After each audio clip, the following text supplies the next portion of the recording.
E todo aquele que tiver deixado casas, ou irmãos, ou irmãs, ou pai, ou mãe, ou mulher, ou filhos, ou terras, por amor do meu nome, receberá 100 vezes tanto e herdará a vida eterna.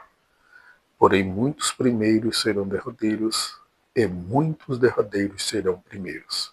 Mateus capítulo 19, versos 29 e 30. Muito bom dia, na graça do nosso Senhor e Salvador, Jesus Cristo. Estamos de volta para a nossa meditação na Palavra de Deus e quero fazer aqui uma correção. Era para que eu comentasse o capítulo 19 ontem e acabei comentando o capítulo 20. Então nós vamos fazer o capítulo 19 hoje, comentando, analisando esse capítulo 19 do Evangelho de Mateus, que ele revela um conjunto significativo de ensinamentos de Jesus sobre o casamento, o divórcio, a infância e a riqueza. Ele praticamente está dividido em 3 pontos, e o primeiro ponto é o ensino sobre o divórcio, que está nos versículos 1 a 12 do capítulo 19. Jesus é questionado pelos fariseus sobre a permissão do divórcio. Essa pergunta era assunto controverso entre os rabinos daquela época. Rabinos eram mestres. Jesus reafirma o propósito original de Deus para o casamento, citando Gênesis. Ele enfatiza que o casamento deve ser uma união indissolúvel, estabelecendo que a separação é permitida apenas em casos de imoralidade sexual. O ensinamento de Jesus renova a visão da sacralidade do casamento, chamado à fidelidade, e o chamado à fidelidade. A perspectiva bíblica valoriza o casamento como uma instituição divina que reflete a relação entre Cristo e a Igreja. O ensino de Jesus também aborda a dureza dos corações humanos, permitindo, em alguns casos, o divórcio como resultado do pecado, mas sempre visando a restauração. A ênfase está na graça de Deus, que permite a cura e a reconciliação nas relações. O segundo ponto desse capítulo, do verso 13 a 15, fala sobre a importância das crianças. Nesse trecho, as crianças são trazidas a Jesus para que ele as abençoe. Os discípulos tentam afastar as crianças, mas Jesus corrige essa atitude.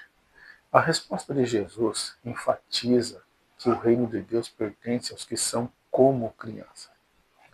A simplicidade, a dependência, a humildade das crianças são valores que Jesus exalta, ressaltando que a entrada no reino requer essas características. O ato de bênção de Jesus também reflete sua compaixão e atenção aos mais vulneráveis na sociedade.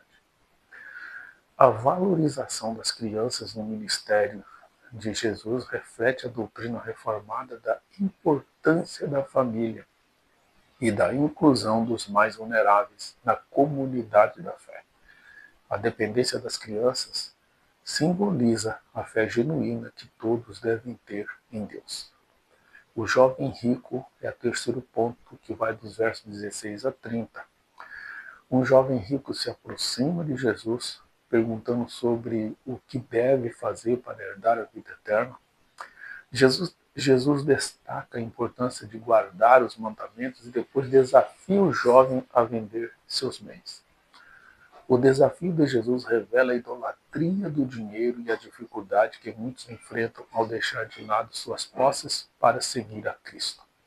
O jovem, triste por não querer abrir mão da sua riqueza, ilustra a luta entre o desejo de ter e a necessidade de seguir Jesus. Este relato enfatiza a natureza da salvação como uma obra da graça de Deus. O ensinamento sobre a dificuldade de um rico entrar no reino reforça a doutrina reformada da depravação humana e a necessidade da graça divina para a salvação.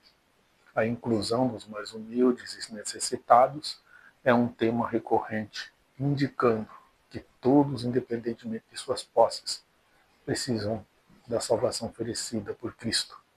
Esses 3 pontos finaliza o capítulo 19 e vem, então, pelo menos 4 aplicações que podemos tirar daqui prática para a nossa vida. A primeira aplicação prática é a valorização do casamento.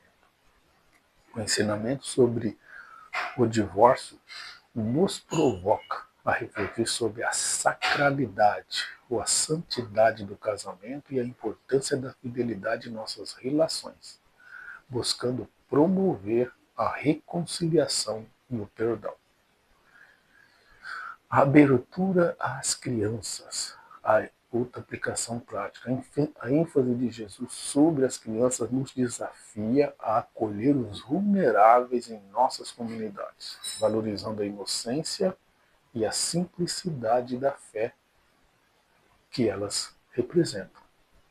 Outro ponto importantíssimo é o desapego das riquezas. O encontro com o jovem rico nos convida a avaliar nossa relação com as posses e a levar a sério o chamado de Jesus a segui-lo, enfatizando que a vida eterna não pode ser comprada, mas recebida pela graça.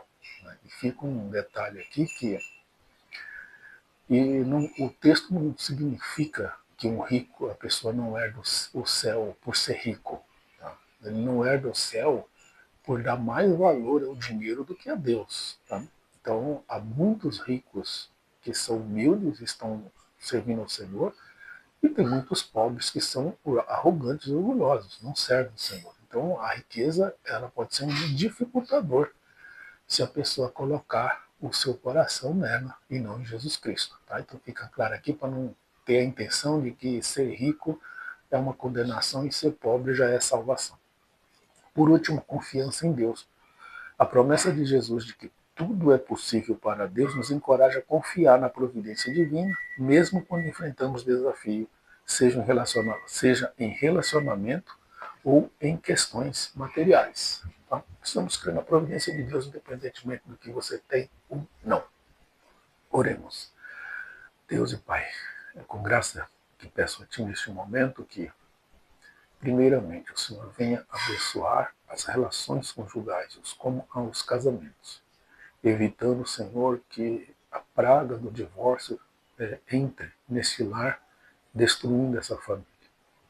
Também abençoa as crianças, que elas possam ser conduzidas no Teu caminho, Senhor, pelos seus pais, para que elas cresçam num ambiente saudável e espiritual. E também, Senhor, oramos por todos aqueles que têm outros ídolos, que têm outros deuses, que não é Ti. Seja ele a riqueza, seja uma profissão, seja qual for o objetivo.